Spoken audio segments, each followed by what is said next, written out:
Donc, quand de nombreux disciples arrêtent de suivre Jésus, comment Pierre réagit-il?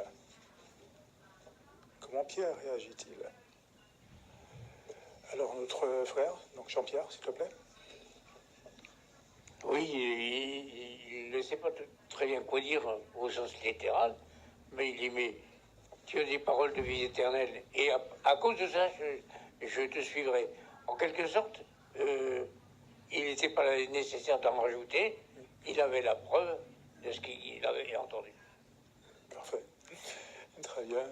Oui, sœur Mylène Janvion. Sur l'illustration, on aperçoit les 12 qui entourent Jésus.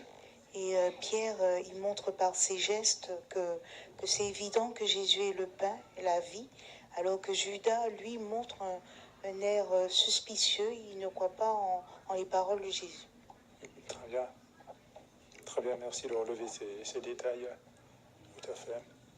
Très bien, contrairement à la... Oui, Hakim, s'il te plaît.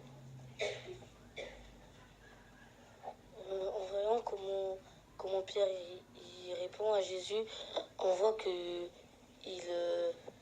depuis le début, il avait confiance en Jésus et il ne renonce pas. Lui et les autres apôtres continuent à suivre Jésus. Très bien. Oui, sœur Payan, Jessica. Oui, pour Pierre et pour tous ceux qui l'entouraient et qui avaient le cœur sincère, Jésus en avait fait et en avait dit suffisamment pour prouver qu'il venait de la part de Jéhovah. Donc même si là, en l'occurrence, peut-être ils ne comprenaient pas tout, ça leur suffisait pour continuer, comme a dit Hakim, à lui faire confiance.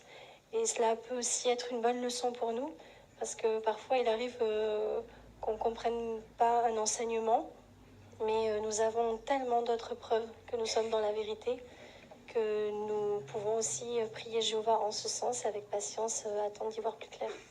Très bien. Concernant la réponse de Pierre, oui, frère Juliano, Julien, s'il te plaît.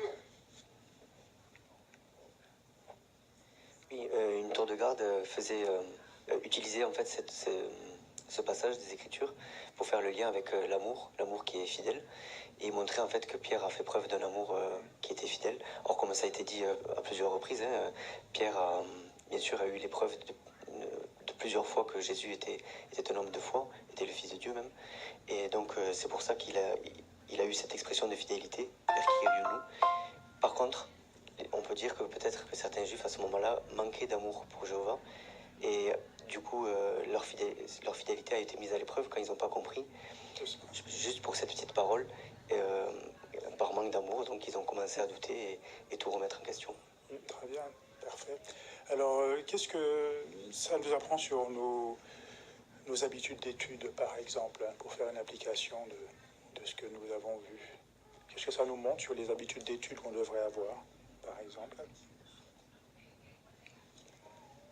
Frère Hougard.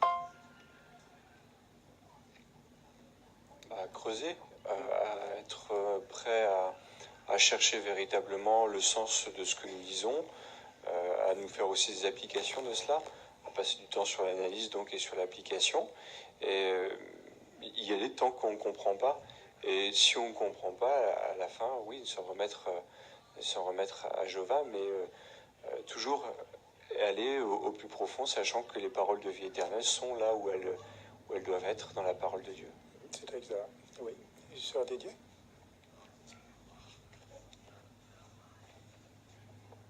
Puisqu'elle fait la différence vraiment entre les apôtres, ceux qui ont continué à suivre Jésus, et ces personnes qui manquaient de foi, bien évidemment, c'est surtout qu'ils avaient tous en main les indices, les prophéties. Mais certains n'avaient pas assez de foi pour remarquer ces indices, ou peut-être ils avaient un manque dans leur habitude d'étude.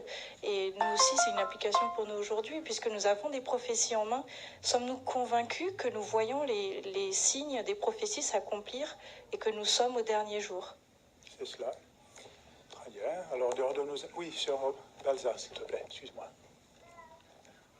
On voit à quel point Jésus est un enseignant vraiment remarquable, parce qu'il utilise des exemples qui poussent les gens à révéler ce qu'ils ont dans le cœur, s'ils ont l'amour pour Dieu.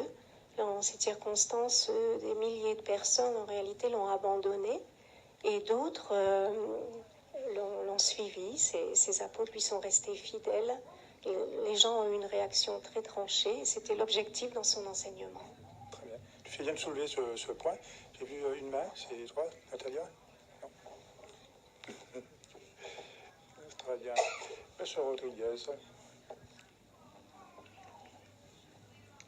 Et quand Pierre dit où irions-nous, on pourrait se poser la même question, où serions-nous si on ne connaissait pas Jéhovah, si on n'avait pas cette connaissance, si on n'avait pas la Bible, si on n'avait pas les principes qui sont contenus dans la parole de Dieu? Est-ce qu'on se rend compte de toute la valeur qu'on a entre les mains, dans la tête, dans le cœur? Et est-ce qu'on remercie Jéhovah de nous donner toute cette connaissance, tous ces conseils pleins d'amour? Oui, c'est vrai, tout à fait. Bien sûr, ces paroles qui viennent du cœur. Merci à vous pour votre bonne participation.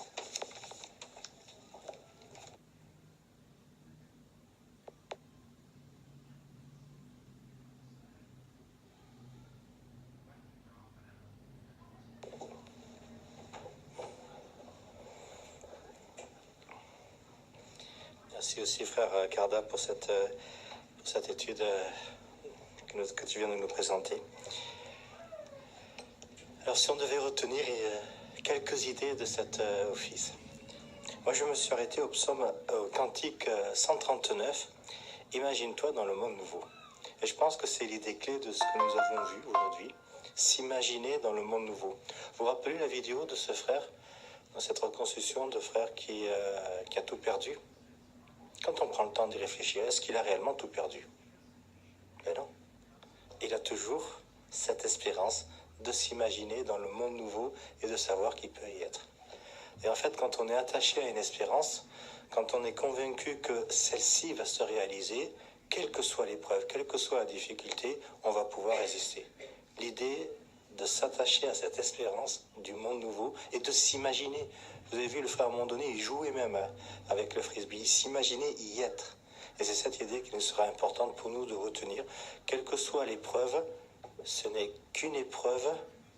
L'espérance, elle est toujours là et elle arrivera au moment où je vais nous la donner. Elle sera encore plus belle que ce que nous avons pu imaginer. J'ai aimé aussi dans l'introduction pour le premier sujet qui a été fait. Vous avez vu, il y avait des termes techniques. Mais ces termes techniques ont quand même une valeur. Ils nous permettent de comprendre notre place, notre rôle à nous, le rôle des frères du collège central, les frères Ouin, la place qu'utilise Jéhovah, Jésus. Comprendre l'organisation nous permettra de mieux comprendre aussi certaines prophéties. Et donc, de s'imaginer dans le monde nouveau. Donc une étude profonde nous permettra aussi d'y arriver. Voilà quelques idées qu'on pouvait mettre en évidence. Nous avions aussi répondu à cette question qu'on avait soulevée. Je vous rappelle la question, comment Jéhovah peut-il répondre aux gémissements qui ne sont pas exprimés? Je vous rappelle la réponse. Il peut nous arriver de ne pas savoir quoi dire dans nos prières personnelles. Jéhovah fait consigner dans les Écritures de nombreuses prières. Il considère que ces requêtes inspirées correspondent à ce que nous aurions souhaité lui demander. Il peut alors les exaucer selon sa volonté. Jéhovah répond à nos supplications quand l'Esprit intercède en notre faveur. Cette réponse, elle est très touchante. Elle nous permet de prendre conscience que Jéhovah va au-delà de tout ce que l'on peut dire. Il nous comprend, il nous apprécie et il se préoccupe de nous. Il est prêt à laisser son esprit agir pour que cette relation que nous avons avec lui ne s'arrête pas. Donc voilà des idées profondes que nous avons vues. Semaine prochaine, on verra aussi des idées très intéressantes. Alors, on va parler de l'olivier. L'olivier, dans certains pays, quand vous avez un ou plusieurs oliviers chez vous, c'est une source de revenus, ça a une véritable valeur. Mais dans les Écritures, l'olivier a aussi une signification, et on abordera cette question avec beaucoup de détails. On parlera aussi d'une situation un peu délicate. On nous encourage régulièrement à commencer des études bibliques. C'est facile ou pas?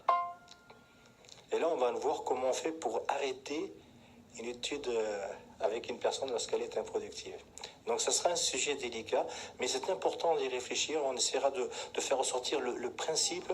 Pourquoi, en fait, des fois, il faut être capable de se dire, c'est bon, on arrête avec cette personne. Peut-être qu'on aura l'occasion de la reprendre une prochaine fois.